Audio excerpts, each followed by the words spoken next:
wants to say, it's my house too. Yeah, when you're crying your eyeballs out because you lost your it's my little childhood house. I lost it because my husband is a piece of shit.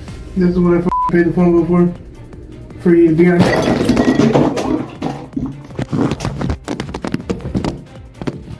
Why would you do that? I'm done. No, literally, like, why would you do that? Like, I'm literally recording a video, and the fact that you... TikTok, every time I fucking come home, you're on your No, every single time I try to video something, like, you literally acted... We talk about financial abuse a lot on this channel because it is a real thing, and it is a very sensitive topic. It is a very vulnerable position for a woman to be in when a man has all the financial control in a relationship. I personally don't think that is wise for a woman to be 100% reliant financially on a man. Generally speaking, there are men who, like, your man, quote unquote, you know what I'm saying? So, do with that what you will, but like, when I look at how often and how easily men just slip right into financially abusing women, it doesn't really behoove women to be 100% reliant upon a man. It really doesn't. And it sucks because women deserve to be taken care of financially. And the reason why I say that is because they do so much more labor in the home and so much more emotional and mental labor in the relationship that it's a full-time job. I mean, it's beyond a full-time job. It's like 2 full-time jobs. And so we, as a man, I do want, as a husband, I do want my wife to be able to not have to do anything outside of just worry about, the home stuff and all of that stuff. And I still need to help her out with that because it's such a, it's such a cumbersome task. But it just, the way that men are conditioned, ultimately, it just ends up 9 times out of 10, a woman is going to suffer if a man has all the financial control. Yeah.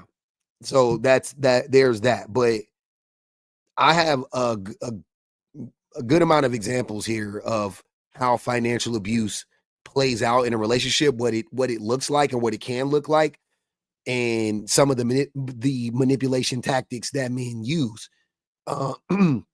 when they are financially abusive.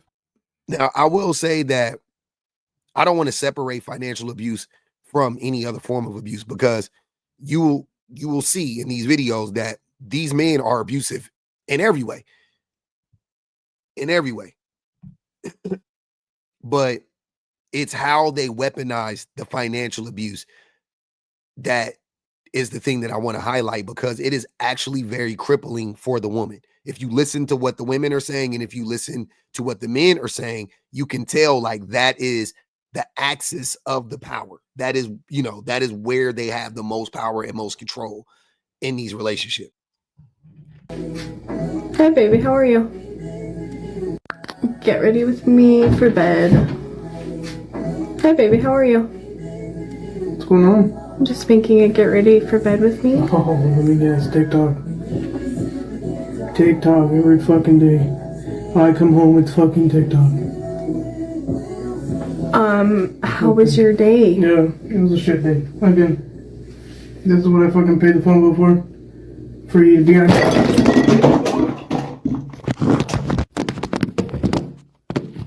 Why would you do that? I'm done. No, literally, like, why would you do that? Like, I'm literally recording a video, and the fact that you... TikTok, every time I fucking come home, you're on your fucking... No, every single time I try to video something, like, you literally acted... Listen to me. I work too goddamn hard to deal with this fucking shit day in and day out. I tried fucking telling you. I give you signs. I let it out. I write the shit down on fucking paper. I deserve fucking way better than you.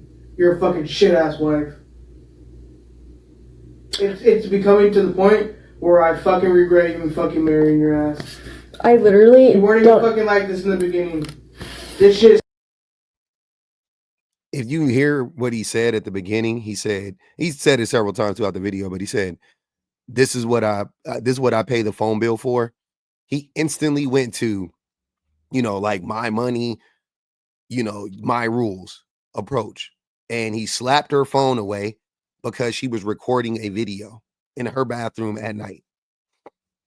And he comes home, and this is what I be saying about the provider man, because why are you mad? You signed up for this. You can't do, like, men, you can't do that. You can't be a provider man and then complain about providing. Like, you literally can never do it. Like, I don't know what to tell you. I don't know how else to tell you this. Like, if you sign up to be a provider, you can never complain about it. I'm not, listen to what I'm saying. You can ask certain things of your wife. You can go to therapy to process the stress or whatever. All these things are true, but you cannot complain to your wife about you being a provide, like you being on some, like, I work too fucking hard. And, oh my God, working so hard. Like, no, you don't get to do that, because if your wife is a human being, which more than likely she is, she'll begin to respond with, okay, so I'll just get a job then. Right? But you don't want her to get a job. So you're putting her in a very precarious situation, because she could actually help you, but you don't want the help. You would rather take on the stress than to give her the autonomy of getting a job, the autonomy that will be created from her having her own income. You're more afraid of her getting her own income than you are concerned with your own health and you making sure that you're, physically and mentally stable and healthy enough to show up and be present in your relationship, by her lessening your burden of maintaining the household 100% economically, financially, right? That is what it is. So you men, provider men, you can never complain. You can never complain. That is it. I know this is going to be lost on a lot of y'all because y'all don't understand English very well. Men, it is a difference. Hey, work is stressing me out. You come home, you talk to your wife about it, you process some things. You know what I'm saying? You guys put a plan together on how to handle it going forward. Me and my wife have had many discussions about that. We have sat down and my wife was like, yeah, moving forward, I feel like you should like talk like this, if that comes up, or respond like, try to react like this, or respond like this, or don't react to that so much. And we are having strategy meetings because that's my fucking wife and that's my partner. And what I do, even at work, affects her at home. Right. So we're strategizing. I'm like, you know what? Cool. Like, I remember a thing with my wife that we discussed. It was never talk politics at work again.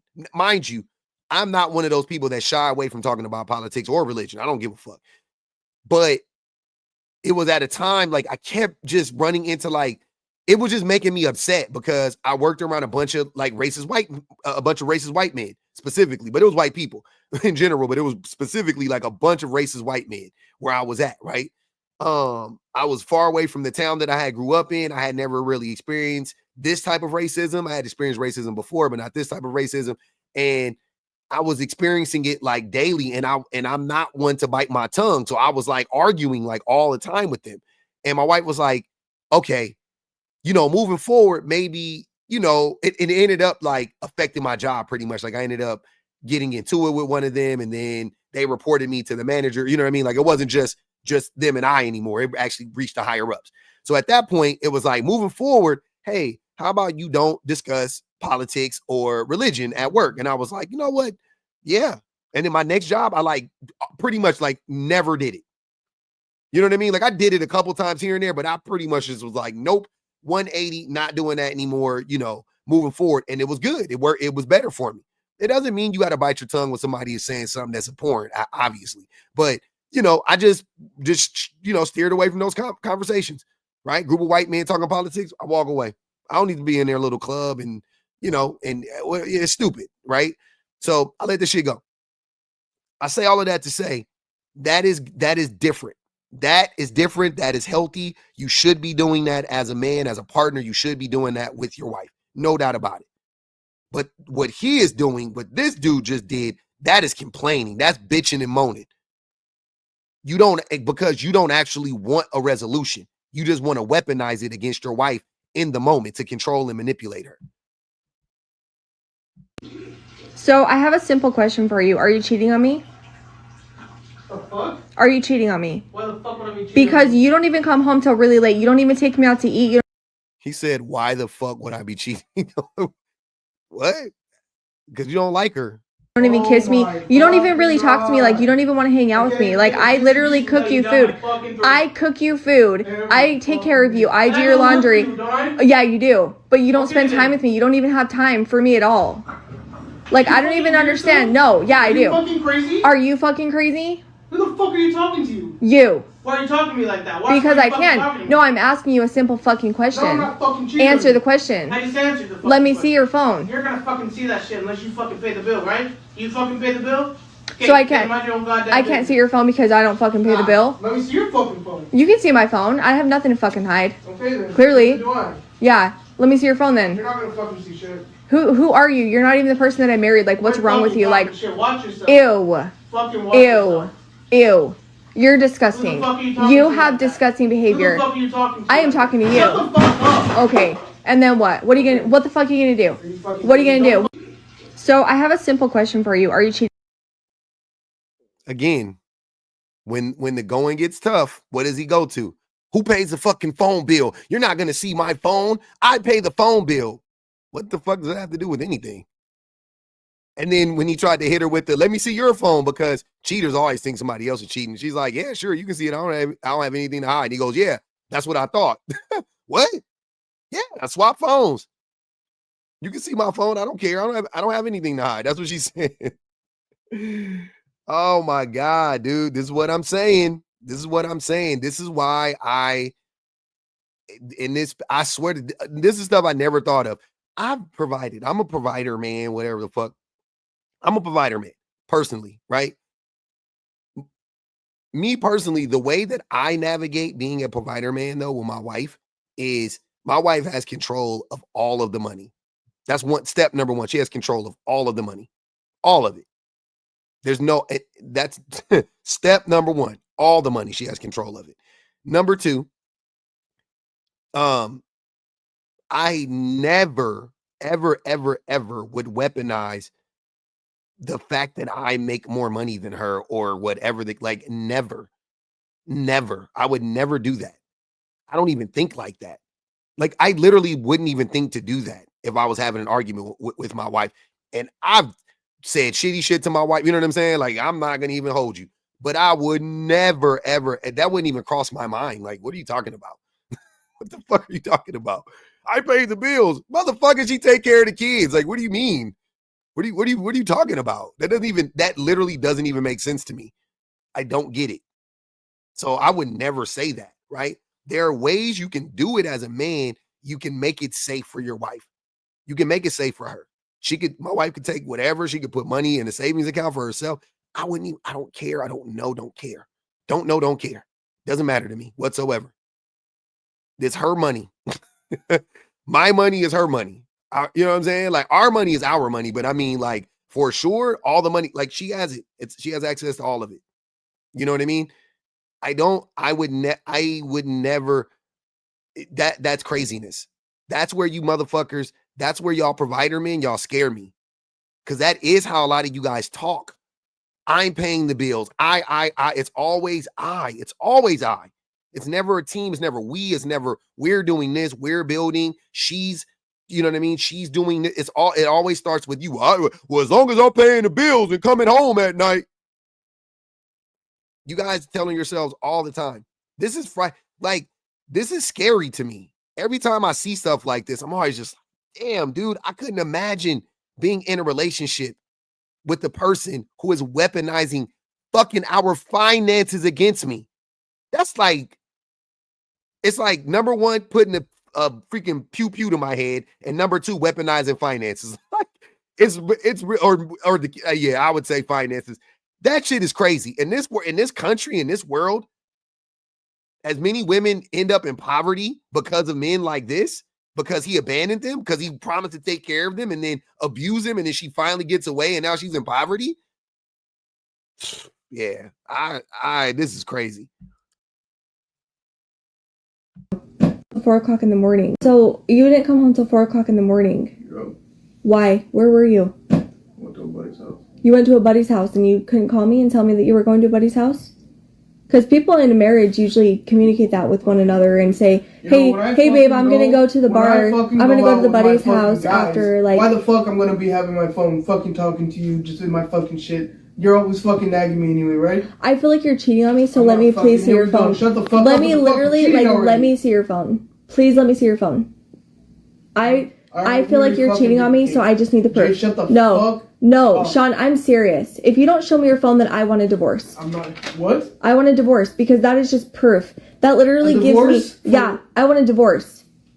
Because the fact that you won't let me see your phone and I am entitled as your wife... Do you hear yourself right now? Yes, I do hear myself, and I'm telling you, I'm done. Okay, so I'm done. I'm done. Let me see your phone. Okay, so divorce? Divorce? No, I'm not gonna divorce? fucking divorce. Divorce? No, I don't want to fucking Yeah, divorce. that's what we're doing. No, we're fucking Yeah, that's what we're doing. If you would just That's what we're doing. If you would just fucking quit nagging at me. No, I'm not nagging you. I'm literally telling you. Shut the fuck up. Why would you do that? No, if you Why would you do that? No. You're fucking psychotic. Get the fuck out of here. So you didn't. Every single video he gets violent. Every single video he gets violent. He snatches her phone. Looks like he threw something at her or something. Like every single video he's violent. I'm getting stressed out. I am getting stressed out. I just got done talking about this too, how men, like, they talk about men justify equality. Men justify abuse, right? And they talk about how it's a time. When men talk about the abuse of women, they think it's a time and a place. They say, oh, if she hits me, I get to hit her. If she talks to me crazy, I mean, why would you talk to me crazy? You know, I could hurt you, whatever. They excuse it, right? But when men really get abusive is when a woman calls them on their shit. Their crash out gets, because they don't have anywhere else to go. You don't have, you ran out of options there. She's clocking you now, right? She's clocking you now. Now you're losing it's just the same thing that they do. I experience this online, right? When I engage with a man, and it's like chess. I'm not playing chess because it's too easy. I wouldn't even, it is. It's like playing chess against my 9-year-old son who doesn't know how to play chess. So it's like, by the third move, it's checkmate for me. I'm like, boom, boom. I set up, I execute, checkmate, right? Every single time. If you guys have ever been with me in these spaces, it's really that easy. It's simple, And when the checkmate, or I'm sorry, it'll be like the check. Even the check is like check. Then they're like, oh, okay, you're one of those guys. Like, we could be having a perfectly normal conversation, but I'm just clocking them on their shit thus far. Then it gets to a point to where they see, like, okay, I'm going to lose this. Like, this is pretty much over. He boxed me in. And then they go, oh, you're one of those guys. You're a pander. Oh, you're one of those guys. You're a feminine man, or, whatever they want to say, right? To, like, try to vilify me or whatever, degrade me, demean, whatever.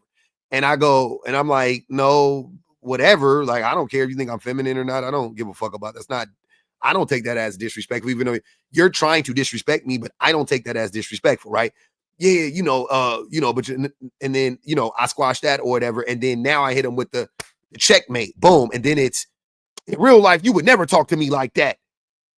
Man, you's a bitch. And I'm like, bro, okay, got you. It's always violence in the end. They always resort to violence with men or women. They don't have anywhere else to go. When a man does this, it's over. The truth.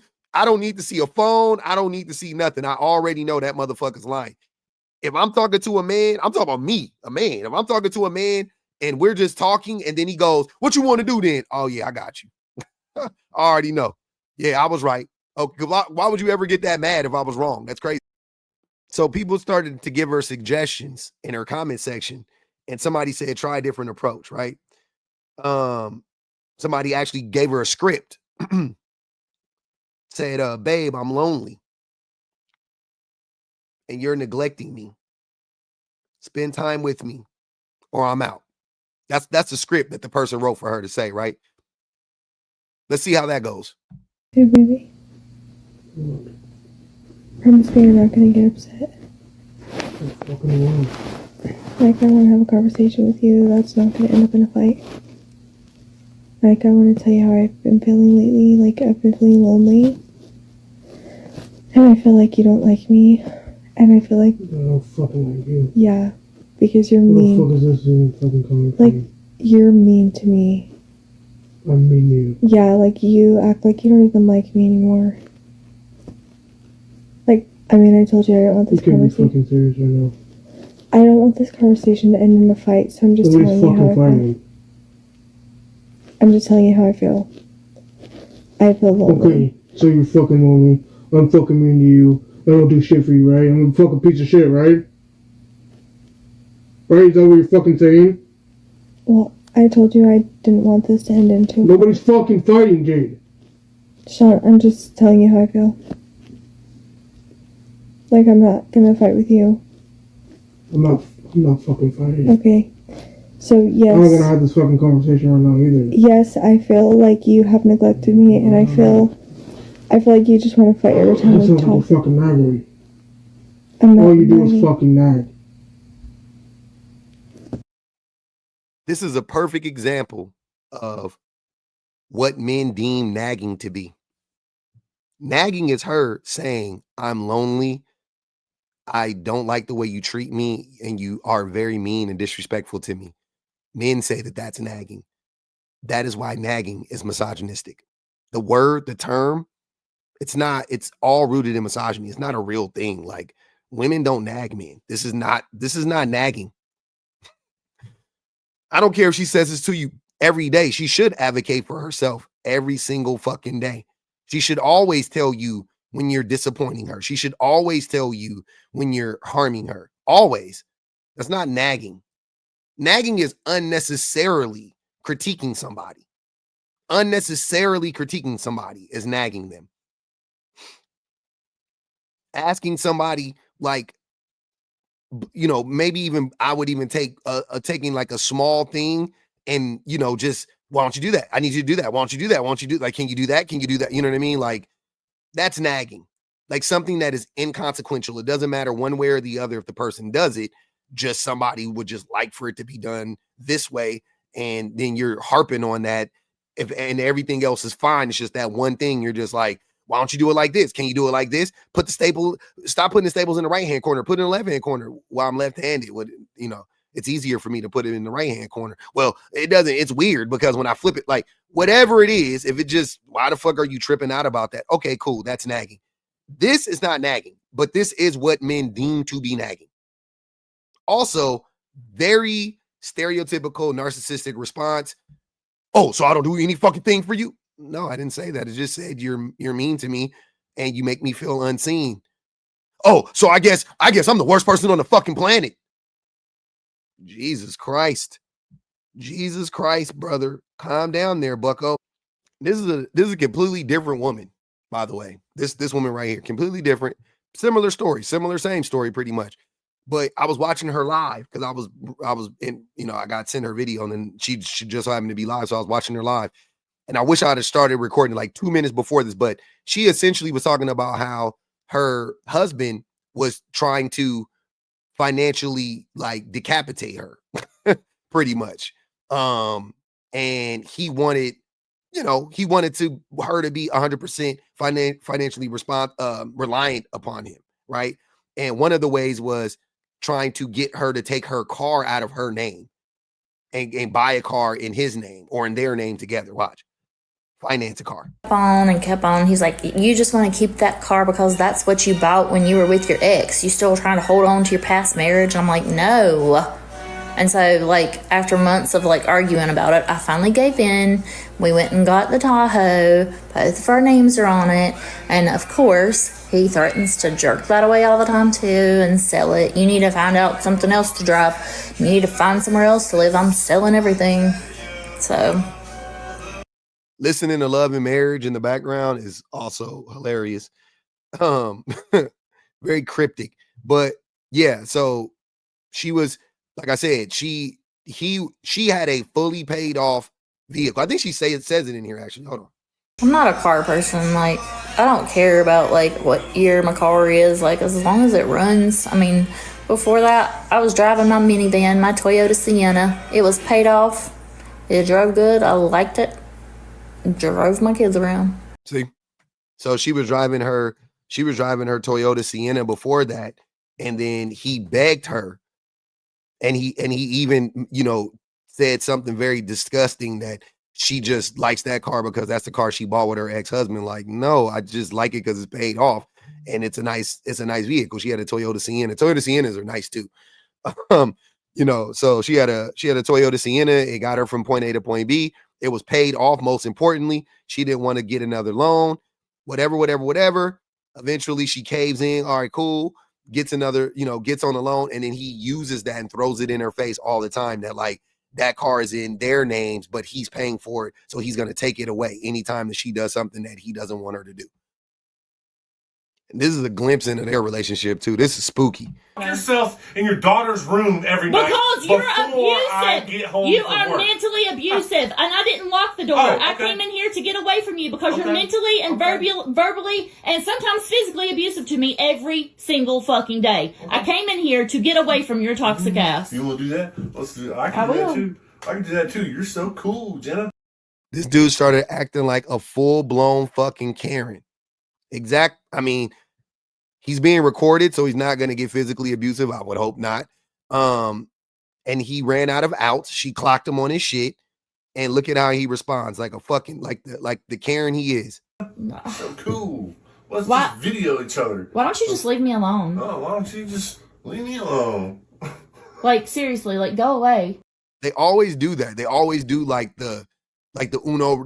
They try to do the Uno reverse thing. The other dude did it too, and he was like, "Show me your phone," and she was like, "Cool." And she's like, "Why don't you just leave me alone? I was in here minding my business. Why don't you leave me alone?" She's late. She's in a room with her daughter. Like, she literally left you alone.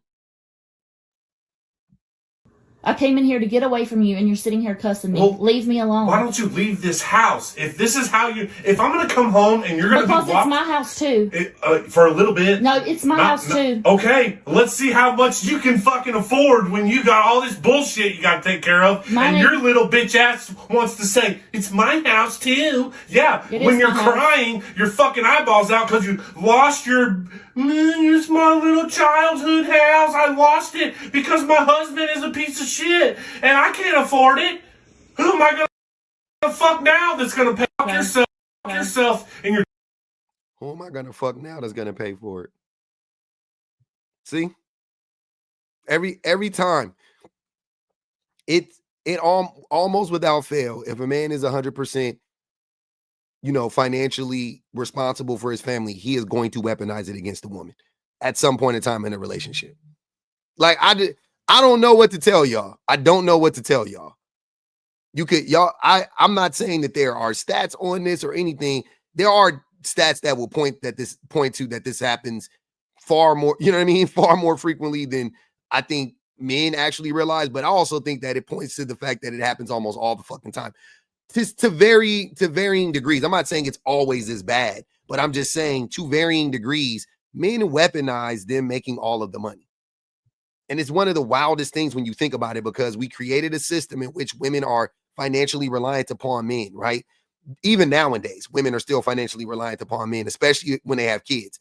And then we use that against women. We weaponize it against women, that they're financially like, oh, you're such a bitch. You're little crying at, like, what the fuck are you talking about? But if we're, like I said in the beginning, if you're a provider, you don't ever get to do this. You never get to weaponize the fact that you are the provider in your home against your woman or against your family. I'll pay all the bills. That shit should never come out of your fucking mouth. That is, if I ever hear a man say that, I'm talking about my friends, anybody online, as soon as you say that, I instantly know, oh, they're abusive. You're an abuser. Instantly. because that's how you view yourself. I pay all the bills. Whoop-de-fucking do. Nobody fucking made you do that. Nobody made you do that. So if you do that, you do not get to wield that as a weapon in your relationship ever.